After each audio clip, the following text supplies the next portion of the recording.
And now, it's time for another Dice Tower review with Tom Vasel. Hey folks, today we're taking a look at The King's Will, which has a striking cover. That's not true. Has a striking presentation. Also not true. Has a striking theme. No. Yeah, okay, this is your typical middle of the road. Hey, we're going to make a game where dukes are trying to impress the king as he comes by to visit them. Because we've never seen that theme before. So I kind of went into this game with that mood, right? Like, we'll have to wait and see. But Blackfire has made some pretty good games. Let's take a look at this one.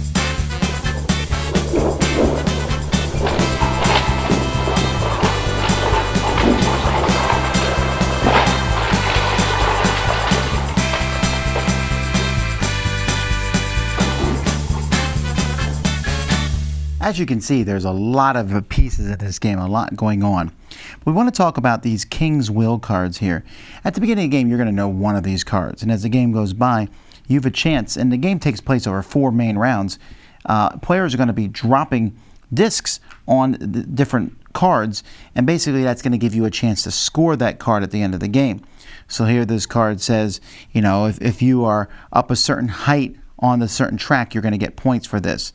And if you're not, you're going to lose points. So players are going to have to try to figure out what these cards are over the course of the game and score for those. There's also going to be scoring over the game. But I want to talk about the main mechanism of the game, and that's right here. Now, a round is going to take a variable number of turns. On a player's turn, they're going to take a tile from the 5 over here. If they pick this one, they get a victory point. And when they take this tile, there's 2 actions on each tile, and they can do both actions, or they can pick one of the actions and do it twice. Every other player can pick one of the actions. Once they're done, they'll move that action all the way over here. And this is going to keep happening. And this is going to make some of the locked actions come out. Now, when this action here, the king one, no one can pick that one. When it gets to the end, which means every other action has been picked at least once, then the king shows up, and that's the end of a round. At the end of that round, you're going to be looking at this tile here, and players are going to be able to turn in different resources or money and get points for doing so. And they also have to turn in a compulsory levy to the king, or they can lose things, lose people, etc. Then once the round's over, you turn over the next one. And when the 4th round's over, you'll do final scoring, and that's where these cards come into play. And there's a few other ways to get victory points. Now, what do all these different tiles mean? Because that's really the whole point of this game. Before I talk about that, let's take a look at each player's home area. Each player is going to start with some districts here, and they got some peasants here, and they got a little town, a building here, and they also start with some victory points. Players also have, this is where you keep track of your resources. You keep track of your money on the board up there. So players are going to be using this to get to work with these tiles. So let's take a look at this. Some of the tiles, when you take them, are going to give you resources. This, for every peasant that you have on a wheat, gives you a wheat. For every peasant you have here, gives you some leather. And so you want to have the peasants on those when you take those tiles. This one's the same thing, except it works with wood and ore. Some of them, or one of the tiles, lets you move up on the education tracks, and up here you can see education and technology. You'll be able to move up on these levels. Now as you move up, some of the moving up gives you happiness. Each player is going to be keeping track of their happiness. It's going to go up and down. Having it go down too far will lose you points. Having it go up high will get you points. But there's a lot of other things, and sometimes happiness is a prerequisite to do different things over the course of the game. But when you move these up, you're also going to get special abilities. This is going to make buildings cheaper. This one here, when I take the action that gives me a wood, I'm going to get an extra wood one. And as you go up higher, all the ones below it work too. So if you want more resources, you want to move up on this track. If you want your buildings to be cheaper, you move up on that track. Speaking of buildings, one of the actions here lets you build a building, and there are 4 different regular buildings that you can build, and you have to have a space here in town to put that building out, and each building does different things. The costs of the buildings are right here listed on these cards. You can see that the one building adds this to your resource track. So now, instead of only having a maximum of 4 resources, you can go up to 10. Some allows you to have more people. Some will give you, you can ignore some negative benefits and things like that. And that's another thing you can do. If you have a spot for a person and you have a person there, and you're in a building that allows you can kind of give birth and have more peasants. That's another action that can be taken. And with the building action, there are a whole bunch of special buildings up here that you can pick from as long as you have the resources to pay for them. These buildings are going to be worth possibly points at the end of the game, but they're also going to give you special abilities. You have to have room for them. So when you take a building, let's say I take the barn here, I'm just going to put this down here. The barn allows me to have people born in a barn, which my father always told me did not happen. So there's a spot for a special building underneath each of these.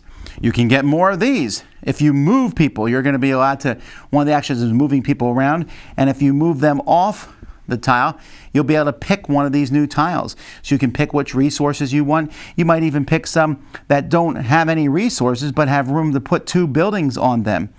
And the lake only has room for one and no resources. Why would you pick it? Well, there's some victory points that give you stuff for things built on a lake.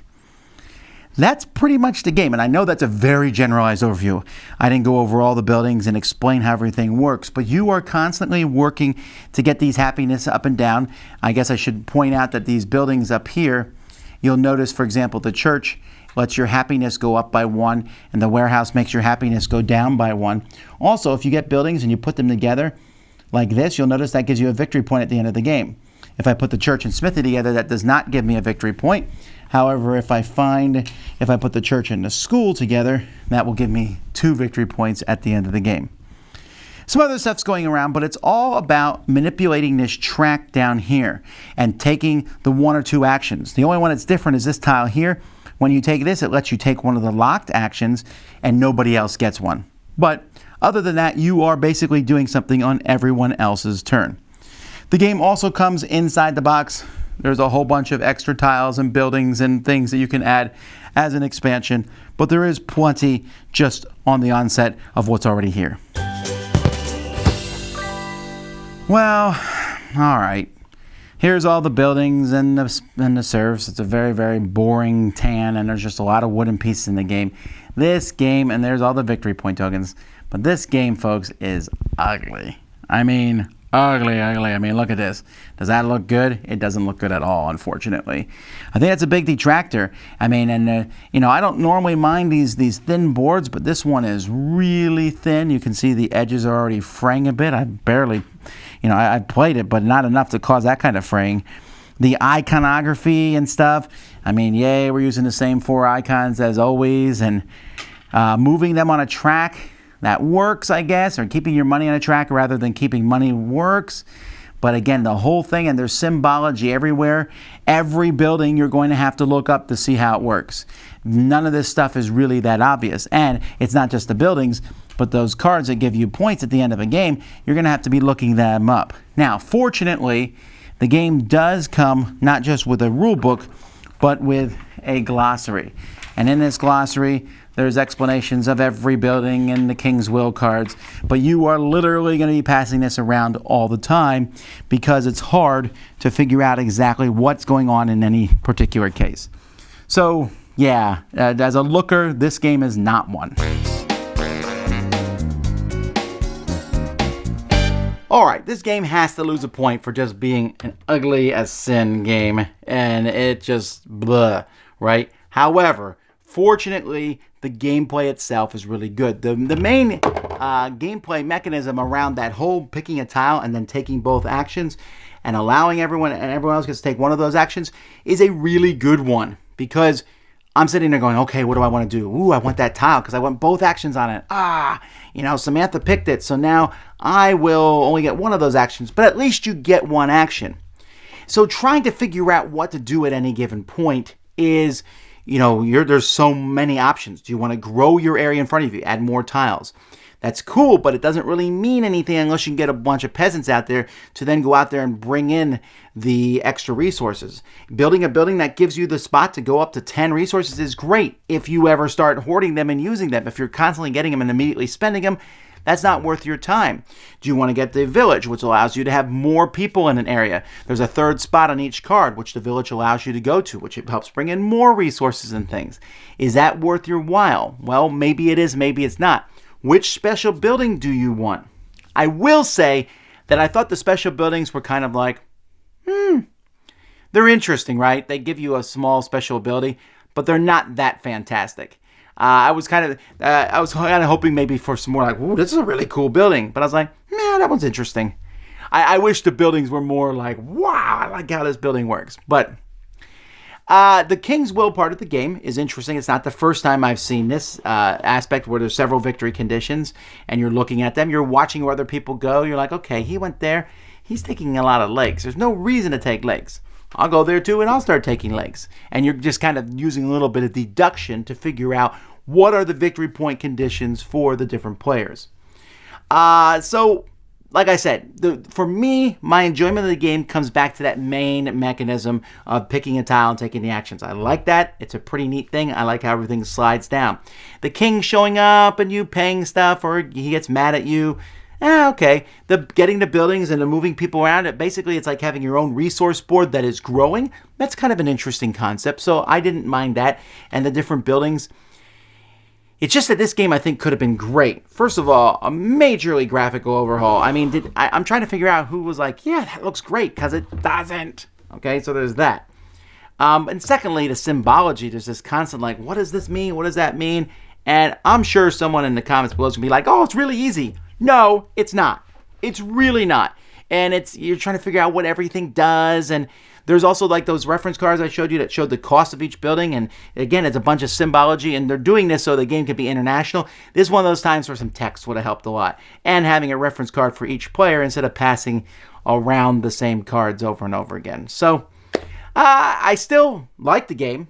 All right, I think I could have loved it had it just been presented really nicely and well done.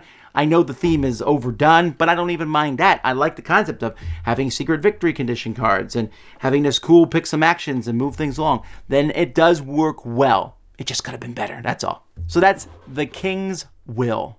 Dice Tower Judgment approved! Thanks so much for watching the Dice Tower videos. Find more great videos and reviews as well as our top-rated audio podcast at Dicetower.com. You can also find other great shows at Dicetowernetwork.com. I'm Eric Summerer, and you've been watching The Dice Tower. The Dice Tower is sponsored by Cool Stuff Inc., where you can find great games for great prices. Cool stuff in stock. Check them out at CoolStuffInc.com. Shut the door.